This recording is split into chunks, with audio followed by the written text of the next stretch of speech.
This lockdown has taught us a lot about remote communication and how we can make the best use of technology to continue with providing information to our friends in the villages without compromising with the scale or safety. In times when in-person get-togethers and large gatherings can be risky, it is now possible to create virtual gatherings on platforms that are fast becoming a part of our daily lives. This video will help us understand the usage of such platforms that can help to disseminate our content into the community in forms of discussions, photographs or videos, and come closest to in-person interactions. The examples we will be using in this video is for the WhatsApp platform, but there are similar platforms like Telegram, Signal, WeChat, or others which can be used for dissemination in similar manner. Now, the first thing you would need to do is create a data list of people you would like to make a part of this group. This will be decided based on the objectives of your program and will most probably be the members with whom you have been conducting in-person dissemination meetings. It would be a good idea to include the same set of people into your WhatsApp groups as well. If a WhatsApp group of such members already exists, you do not need to create a separate group for this. Only some notifications will be sufficient for a successful operation of the group. If you do not have existing groups of in-person dissemination, it would be helpful to select community members who fit most appropriately as your target audience. It would also be extremely useful to select influencing leading members of the community who are progressive and have a positive say in matters of community mobilization. Village leaders, successful adopters of practices, progressive farmers, teachers, supporting healthcare members, etc. might be examples of such people. Appropriate and adequate information should be provided before including people in the group. Inform them about the objective of the group and how important their role can be, not just in benefiting for themselves, but also for others who will be influenced and inspired by them. Once you have their database with numbers and details, it will be ideal to create a group with your fellow moderators, who could be other extension workers, supervisors, or a person from within the community who is fluent and forward in technology and eager to take initiatives in the right direction. Before adding other members, the following should be ready. Content calendar. At least 3 months of broad topics and 1 month of actual content that will be relevant and timely disseminated should be ready. These could be photographs, videos, or even discussion prompters like posts that prompt responses, surveys, quiz, or question and answers with specialists. Group name and image. Think of names that speak of the theme and also are inspiring, instead of simply talking about the project or unrelated names. For example, if the objective is Farmers' Progress, a good name could be Green Revolution. Make sure to choose an eye-catching, relevant and appropriate image for your group. Group guidelines and description.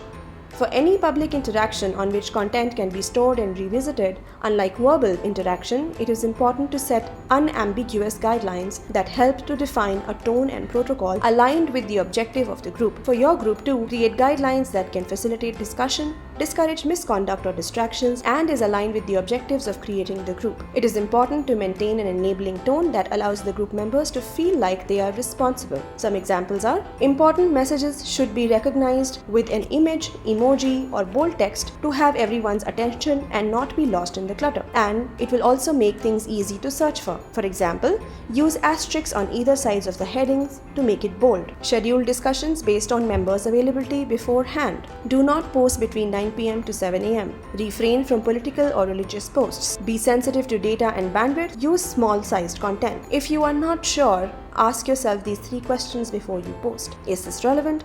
Is this necessary? Is this a good time to post it? Refrain from spreading rumors, misinformation, or fake news. Just because someone sends you a post does not mean you have to forward it, especially without verifying its authenticity. Do not share content that is violent, pornographic, or discriminatory towards any religion, race, gender, or community. Do not post personal messages or bother members personally. Encourage sending voice messages if typing is not possible. Use the reply feature to respond to a particular message to keep things on track. Some of the guidelines for admin can be: create a group for about 50 to 60 participants. So you may actually club about 3 dissemination groups of 20 members each. This will help to create a balance between diversity and control. Actively monitor the group and look out for any objectionable content that should be deleted immediately. Actively reach out to members posting irrelevant or inappropriate content. Keep posting guidelines for the group every few days. Add description that can be referred to by participants at any given time. This should clearly explain the purpose of the group and its major protocols. Do let participants know about what is expected as an objective of this group before adding them. Do reply or acknowledge messages that need a response. Do encourage members to respond to others' posts and questions. You should pay attention to and prompt active members of the group to participate if no one else is organically doing so. Be encouraging and empowering instead of demeaning and dismissive. Lead by example for others. Empower and remind members to report any inappropriate behavior to you or to the other moderators personally. Generate link to add people to the group and revoke link when the purpose has been served. Restrict the rights to edit the group info. Use FOMO, that is, fear of missing out, to your advantage. Encourage and applaud members who have engaged and benefited. Make sure to have them acknowledged by experts or relevant leaders. Post about any related activities that were done as a result of any post. Share photos and videos to create a buzz and aspiration for the future. Be loyal to the guidelines and don't let things slide. Nurture your ambassadors. You can use WhatsApp groups to call up to 8 members of the group if you want a focused discussion. Make sure never to post a photo or video just as it is. It would be helpful to add some written content alongside to add context.